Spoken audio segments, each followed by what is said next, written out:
Hi guys, welcome back to our channel. Bigg Boss season 9కి సంబంధించి last day common man entries కోసం last day ఈరోజు. Apply చేయని వాళ్ళు ఎవరైనా ఉంటే డెఫినెట్గా అప్లై చేయండి. ఎందుకనంటే ఎక్కడ అదృష్టం మనల్ని ఎక్కడ మనం నక్కతోక తొక్కామో మనకే తెలియదు. డెఫినెట్గా వచ్చే ఛాన్సెస్ ఉంటుంది. ఎందుకంటే ఇంకా ఎన్ని రోజులు ఆ కంప్యూటర్ ముందట దుప్పట్లు కప్పుకొని ఇంట్లో పండుకొని బైకుల మీద తిరుగుకుంటే ఎంత టైం వేస్ట్ చేస్తావు? అప్లోడ్ చేసి పడేయి, వస్తే పీక్తుంది. లాస్ట్ డే ఈరోజు నైట్ వరకే నీకున్న chance. So Bigg Boss season 9కి సంబంధించి కామన్ మ్యాన్స్ ఎంతమంది వస్తున్నారు? 9 మెంబర్స్ వస్తున్నారు అని చాలామంది అంటూ ఉన్నారు. 9 మెంబర్స్ రావడం అయితే నాకైతే డౌటే. ఎందుకంటే లాస్ట్ వీడియోలో కూడా చెప్పిన.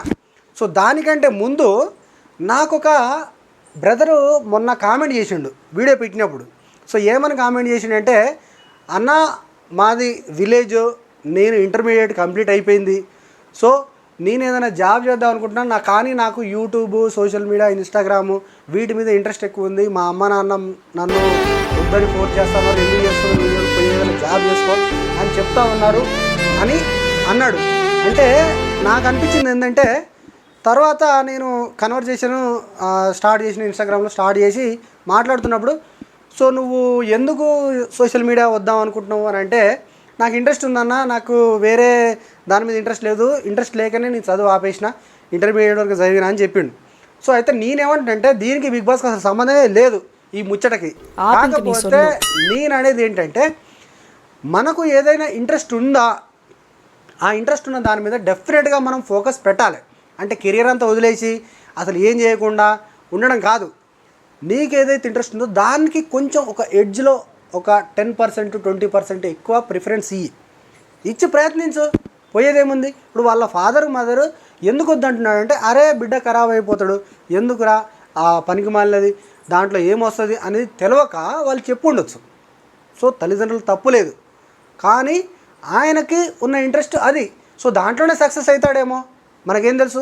సో నువ్వు ఏ పని చేసినా పార పని చేసినా, ఏ పని చేసినా, ఐటీ జాబ్ చేసినా, సాఫ్ట్వేర్ చేసినా, ఏది చేసినా కానీ నీకున్న ఇంట్రెస్ట్ ఉన్న పనిలో నువ్వు ఎంతైతే పెట్టగలవో నీ ఎఫర్ట్స్, అంతకంటే శక్తికి మించి ఎఫర్ట్స్ పెడితే డెఫినెట్గా ఏదో ఒక రోజు సక్సెస్ వస్తుంది. సో ఆ బ్రదర్ కామెంట్ చేసిన దానికి నాకు చాలా బాధ అనిపించింది. ఎందుకంటే ఆయనకు ఇంట్రెస్ట్ వేరేది ఉంది. రేపు డెఫినెట్గా ఆయనే సక్సెస్ అవుతాడేమో, ఎవరికీ తెలియదు. ఎందుకంటే ఈరోజు వద్దన్న వాళ్ళ ఫ్రెండ్స్, వాళ్ళ ఫాదర్ మదరు, ఆయన ఒకవేళ సక్సెస్ అయ్యింది అనుకో, ఆ సక్సెస్ని చూసి రేపు ఇన్స్పిరేషన్గా ఫీల్ అవుతారు. కాబట్టి ఏ పొక్కలో ఏది దాగిందో మనకు తెలియదు. మనలో ఉన్న టాలెంట్ని డెఫినెట్గా ప్రూవ్ చేసుకోవడానికి ప్రయత్నం అయితే చేయాలి. ప్రయత్నం చేసుకోకుండా చచ్చిపోతే వేస్ట్. బావిలో ఉన్న కప్ప ఇదే నా ప్రపంచం అని అనుకుంటే సరిపోదు. బయటకు వస్తే ఇంకా చాలా పెద్ద ప్రపంచం ఉంది. సముద్రం పోతే సముద్రం, పెద్ద సముద్రం, ఇదే పెద్ద సముద్రం, ఇదే ప్రపంచం అనుకుంటుంది. సో కాబట్టి ఒక్కసారి బయటకు వచ్చి చూడండి. చూసిన తర్వాత అప్పుడు మీలో ఉన్న మీ ప్రతిభను బయటికి తీయండి. సో డెఫినెట్గా సక్సెస్ అవుతారు. సో బిగ్ బాస్ కూడా అలాంటిదే. సో బిగ్ బాస్లోకి వచ్చే వాళ్ళు అందరూ కూడా ఒక ఫేమ్ కోసమో, నేమ్ కోసమో, పాపులారిటీ కోసమో, లేదంటే ఇంకా నేను డెవలప్ అవ్వాలి, కెరియర్లో ముందుకెళ్ళాలి అని అనుకునే వాళ్ళు చాలామంది ఉంటారు. కానీ వాళ్ళకి అవకాశం రాదు. ఇలాంటి అవకాశం వచ్చినప్పుడు కామన్ మ్యాన్కి సంబంధించి డెఫినెట్గా వీడియో అప్లోడ్ చేయండి. 3 minutes వీడియో, పోయేదేముంది? అప్లోడ్ చేసి పడేసినావు అనుకో, నీకు వస్తే వస్తుంది, లేకపోతే లేదు. సో అప్లై చేసిన వాళ్ళు అందరికీ వస్తుందా బ్రో? ఎందుకు బ్రో మాకు అనవసరంగా టైం వేస్ట్, వ్యవహారం వాళ్ళు చూసుకుంటారు, స్టార్ మా బ్యాచ్ వాళ్ళే చేస్తారు, మనకేడిస్తారు బ్రో అవకాశాలు అని మీరు అనుకోవచ్చు. చెప్పలేం కదా. పల్లవి ప్రశాంత్ అనుకున్నాడా? అనుకోలేదు. ఆదిరెడ్డి అనుకున్నాడా? అనుకోలేదు. నూతన్ ప్రసాద్ అనుకున్నాడా? అనుకోలేదు. సో ఇట్లా మహేష్ అనుకున్నాడా ఫస్ట్ సీజన్? అనుకోలేదు. ఎవరు అనుకోలేదు. కానీ వస్తుంది, అంతే, అనుకోవాలి. అలా అర్థమైందా నీకు? అది వచ్చిందాక మనకు తెలియదు. అదృష్టం అనేది ఈ సైడ్ నుంచి వస్తుందా, ఈ సైడ్ నుంచి వస్తుందా, వెనక నుంచి వస్తుందా, ముందు నుంచి వస్తుందా అనేది మనకు తెలియదు. సో కాబట్టి డెఫినెట్గా మన అదృష్టాన్ని మనం పరీక్షించుకోవాలి. అప్లై చేయడానికి మ్యాక్సిమం ట్రై చేయండి. చేసిన తర్వాత మీకు లెవెల్స్ తెలుసు కదా, 5 లెవెల్స్ ఉంటాయి.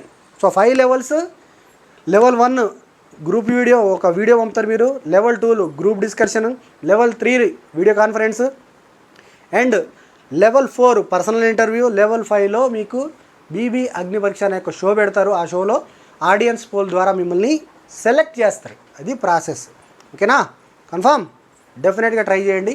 సో ట్రై చేస్తే తప్పు లేదు. సో బిగ్ బాస్కి టైం లేదు, నాకు కూడా టైం లేదు. కాబట్టి ఇది ఈ వీడియో నచ్చితే లైక్ చేసి ఛానల్ తప్పకుండా సబ్స్క్రైబ్